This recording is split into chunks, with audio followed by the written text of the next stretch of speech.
is 1 kilogram. Okay. So without frictional force, the whole system should move like this way, right? Okay, because this is heavier than this. But now, if you add the frictional, this motion should be some accelerated motion. Okay. So this is a kind of a forward force. This is the resistance, but this one is larger than this one, so it's moving this way. And then you should have some non-zero acceleration. Now, if you have some frictional force, okay, then it's possible that the acceleration can be made and zero. So if the system moves with a constant speed, so here please note that constant speed tells us the whole system moves with a equals to 0. Okay, so there is not accelerated.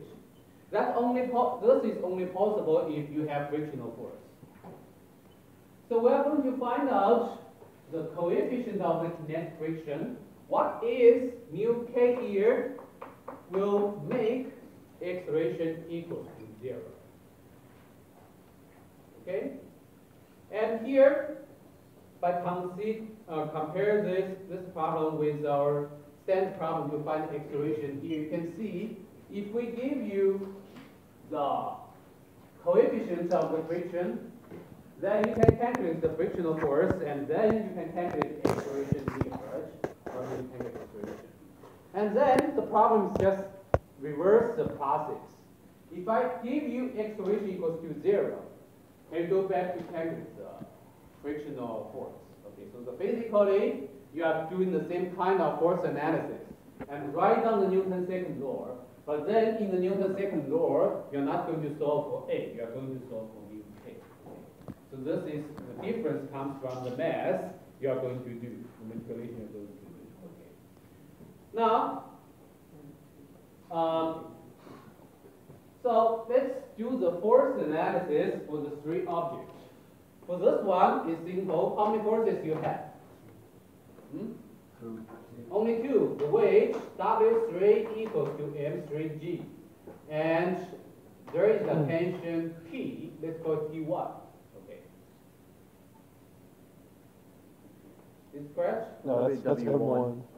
Yeah. Okay, sorry. Okay. W1 is 3 kilograms. It's W1. Okay. This is the force analysis for M1. And then let's look at the force analysis for M3. Similarly, you have W3 equals to M3G. And you have a tension upwards. Let's call the tension T3. Okay? It's connected to object 3. Any question here? Now, for the center object, horizontally, you have T1 to this direction, right? And T3 to this direction, right? It's connected to two strings. So it has T1 and T3. Do you have any other horizontal force? The frictional force, okay, Fk.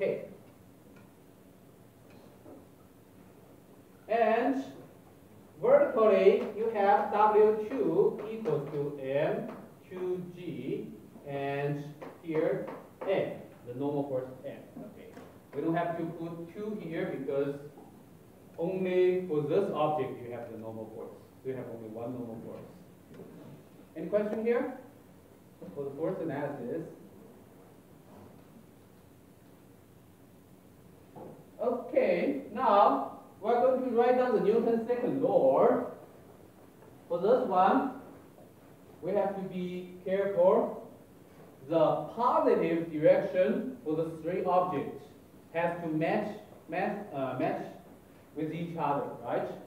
So the positive y is like this.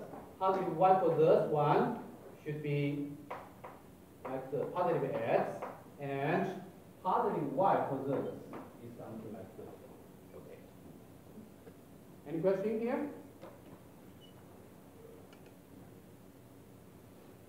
So to write down the Newton's second law, we have to be careful about the positive reaction here. And then, what we are going to do is, so since the system acceleration A equals to 0, okay, so that means all of the acceleration components, A1x, A1y, A2x, A2y, A3x, A3y, all of them will be 0, okay. So I will use this fact to write down the Newton's second law directly. So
okay, so 4 equations.